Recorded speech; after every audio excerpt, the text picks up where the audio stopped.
চলুন। বড় কষ্ট লাগে, আমাদের সমাজের কিছু ভণ্ড পীর আছে মালদা, দিনাজপুর, মুর্শিদাবাদ, বর্ধমান, বীরভূম, তার মধ্যে বীরভূম, বাঁকুড়া, পুরুলিয়ায় বেশি।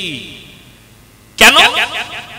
পীর সাহেব বলছে মেয়েরা আমার পা টিপবে, তার থেকে বড় কানা দাজ্জাল কেউ নাই। আপনাকে বলে দিই, একটা নাম, প্রসিদ্ধ নাম, শাহ আতাউল্লাহ বুখারী রাহমাতুল্লাহ আলাইহি, বিরাট বড় একজন পণ্ডিত আলেম। তিনার কাছে পর্দায় এক মহিলা এসছে, মহিলার বয়স হচ্ছে ৭৫ বছর। কত বললাম? ৭৫। তিনি বললেন,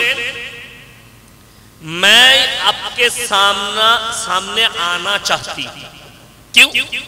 बोले आपके पास मैं मुरीद होना चाहती। उन्हीं उत्तरे की बोलने जाने, तू 75 साल की बुड्ढी है और मैं 75 साल का बुड्ढा हूं, लेकिन जवानी कभी बुढ़ा पर नहीं आती। जवानीটা কখনো বুড়াই না, অর্থাৎ তুমি আমার সামনে আসবে এটা হারাম, চলে যাও এখান থেকে, তাড়াও একে। আর কিছু ভণ্ড পীর বলছে আমাদের পা টিপতে তোমার বোনকে পাঠাও, মাকে পাঠাও। বীরভূমে পাবেন কানা দাজ্জাল, হারামখোর মাদ্রাসার মুখ দেখেন। আমি খালি চিন্তা করি, আমাকে একটা মেয়ে আমাদের এলাকা একটা তাবিজ এনে দেখালে, বলছে দেখো তো বাবা কি লেখা আছে। আমি দেখে অবাক। আমি বললাম কোথায় পেলে খালা? ও এনেছে পাথর চাবড়ি থেকে এনেছে তাবিজটা। আমি বললাম এটা জাপানি ভাষায় লেখা আছে, ফেরেশতারাও পড়তে পারবে না মালটা কি লেখা আছে। আরবি হলে তো পারবে, আরবি লয় মালটা।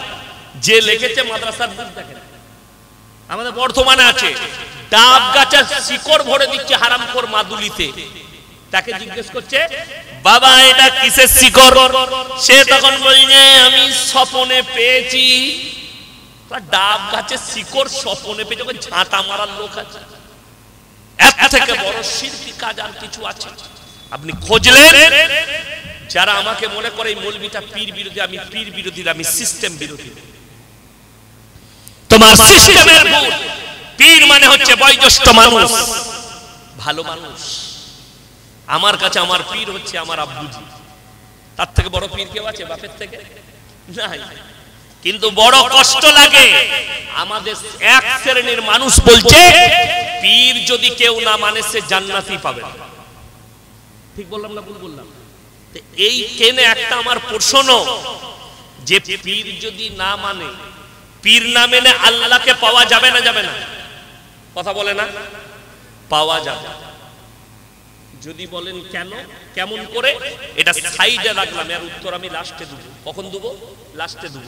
এটা রইল, কোরআনের আয়াত আছে আমার কাছে, দলিল আছে মারাত্মক। আমি যেটা আলোচনা করতে চাইছি শুনে রেখে দেন। ইসলাম পরিষ্কার পরিচ্ছন্ন, সুন্দর এবং উদারতায় পরিপূর্ণ। ইসলামে বাড়াবাড়ি নাই, মারামারি নাই, কাটাকাটি নাই, ঝামেলা ঝঞ্ঝট নাই। ইসলাম শান্তির উপরে, আর ইসলাম সত্যের উপরে টিকে আছে। জোরে বলুন সুবহানাল্লাহ। ইসলাম কিসের উপরে টিকে আছে বললাম? সত্যের উপরে টিকে আছে। ইসলাম মিথ্যার উপরে টিকে নেই। আজকে মিথ্যার উপরে টেনে নিয়ে যাচ্ছে আমরা মুসলিমরা। কেন? নাম্বার 1, মুসলমানদের কাছে না দ্বীনি শিক্ষা আছে, না দুনিয়াবি শিক্ষা, এডুকেশন নাই। অথচ আল্লাহ রাব্বুল আলামিন কোরআনের প্রথম আয়াত পাঠিয়েছেন, ইকরা বিসমি রাব্বিকাল্লাযী খালাক। হে নবী পড়ো, শিক্ষার উপরে। খালাকাল ইনসানা মিন আলাক, ইকরা ওয়া রাব্বুকাল আকরাম আল্লাযী আল্লামা বিল কলম। আমি কলমের সাহায্যে শিক্ষা দিয়েছি। আল্লামাল ইনসানা মা লাম ইয়ালাম, মানুষের অজানা কথাকে হে আমার রাসূল আমি শিখিয়েছি। জোরে বলুন সুবহানাল্লাহ। আপনার এই এলাকায়, আচ্ছা আপনারা দেখেছেন কোন স্কুলের, মুসলিমদের স্কুলের মাস্টার মদ খায়? কথা বলে না? খেতে দেখেছেন? মাতাল মাস্টার মাতাল পাবেন না, মুসলিমদের ডাক্তার মাতাল পাবেন না, মুসলিমদের এডুকেশন वाला মাতাল পাবেন না। মাতাল কারা? যাদের কাছে না দুনিয়াবি শিক্ষা আছে, না দ্বীনি শিক্ষা আছে। এইটাই তার কারণ একটাই, আপনার কাছে যখন কোরআন হাদিসের শিক্ষা থাকবে, রাসূলের আদর্শ থাকবে না, হারামটাও আপনার কাছে হালাল হয়ে যাবে। আজকে মানুষ তো ওইটাই বিশ্বাস করে যে আল্লাহ কোরআন অবতীর্ণ করলেন, যে রাসূলকে আপনি বিশ্বাস করেন, সেই রাসূল সাল্লাল্লাহু আলাইহি সাল্লাম কোনদিন হাত থেকে মানুষের ভবিষ্যৎ বলেন। ঠিক বললাম না ভুল বললাম? কিন্তু এই হারামখোর হাত দেখে লোকের ভবিষ্যৎ বলে দিল। তোমার ভাগ্যে কি যাচ্ছে? হারাম। লটারিটা একটা কাগজ, আপনি লটারির উপরে বিশ্বাস করেছেন যে এই কাগজটা যদি আমি কাটি, এই ঘরটা যদি লেগে যায়, তাহলে আমি 1 কোটি টাকা পাবো। এই উদ্দেশ্য করে ওই কাগজটাকে ভবিষ্যৎবাণী মনে করে আপনি নিয়েছেন বলে আপনার ঈমান ধ্বংস হয়ে যাবে। লটারি ওই জন্য হারাম যে আল্লাহ ব্যতীত কাগজের উপরে বিশ্বাস এবং কাগজটাকে ভাগ্যের মালিক মনে করার কারণে আপনার ঈমান ধ্বংস হয়ে যাবে। ওই জন্য লটারি হারাম। মুসলমান জানে, মুসলমান লটারি বেচে, মুসলমান লটারি কিনে, মুসলমান লটারির পয়সায় খায়, আর আপনার জানা নেই। এই যে মজমায় বসেছেন, আমাকে বলবেন হুজুর দোয়া করে দেন, আমি দোয়া করব, কিন্তু দোয়া করার শর্ত, দোয়া কবুলিয়াতের শর্ত আপনার জানা নেই। নাম্বার 1 শর্ত হচ্ছে হালাল খাবার, হালাল রিজক, তবে আপনার দোয়া আল্লাহর বারগাহে কবুল হবে। আল্লাহর নবী জনাবে মুহাম্মদুর রাসূলুল্লাহ, সকলে বলুন সাল্লাল্লাহু আলাইহি সাল্লাম, সাহাবীদেরকে যে মারাত্মক আদেশটা করেছেন যে শোনো, তোমাদের কাছে মৃত্যুকাল পর্যন্ত অভাব আসবে না। কেন? কখন? নাম্বার 1, তোমরা জিন্দেগিতে নামাজ কাজা করো না। যার নামাজ নেই, রাসূল বললেন তার ইসলাম নেই। যারা 5 ওয়াক্তের নামাজি হবে, রাসূল সাল্লাল্লাহু আলাইহি সাল্লামের হাদিস, মৃত্যুকাল পর্যন্ত তাদের রুজিতে কোনোদিন কমি পড়বে না। জোরে বলুন সুবহানাল্লাহ।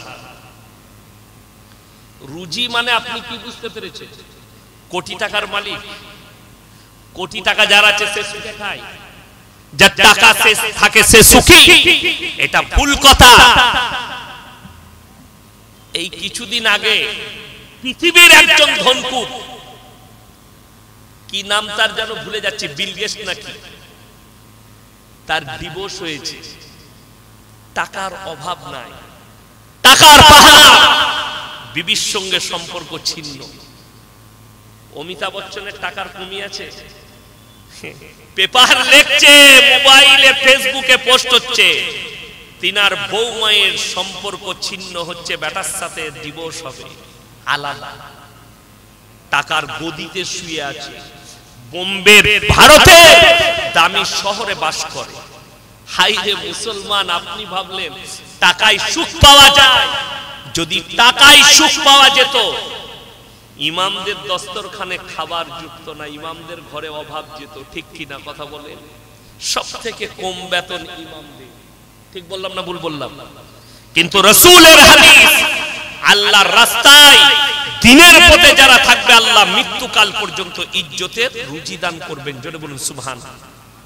আপনি অপর ধর্মকে গালি দিচ্ছেন, কোন হিসাবে গালি দিচ্ছেন আপনি বলে দিন। কোরআনে আছে, ওয়ালা তাসুবুল্লাযীনা ইয়াদউনা মিন দুনিল্লাহি ফায়াসুবুল্লাহা আদওয়াম বিগাইরি ইলম। তোমরা তাদেরকে, তাদের ধর্মকে গালি দিও না যারা আল্লাহ ব্যতীত অপরের ইবাদত করে, দেবদেবীর ইবাদত করে। তোমরা তাদের দেবদেবীকে গালি দিও না, তাদের ধর্মকে গালি দিও না। অজ্ঞাত অবস্থায় তোমার আল্লাহকে গালি দিলে তোমার ক্ষতি হবে। তুমি তাকে শিরকটা বুঝাও, তুমি তাকে আল্লাহ এক এটা বুঝাও, আল্লাহর ইবাদত রাজা বান্দাগি সঠিক, আল্লাহ এক এবং অদ্বিতীয়, এই দাওয়াতটা পৌঁছে দাও। বাকি গালি দিও না।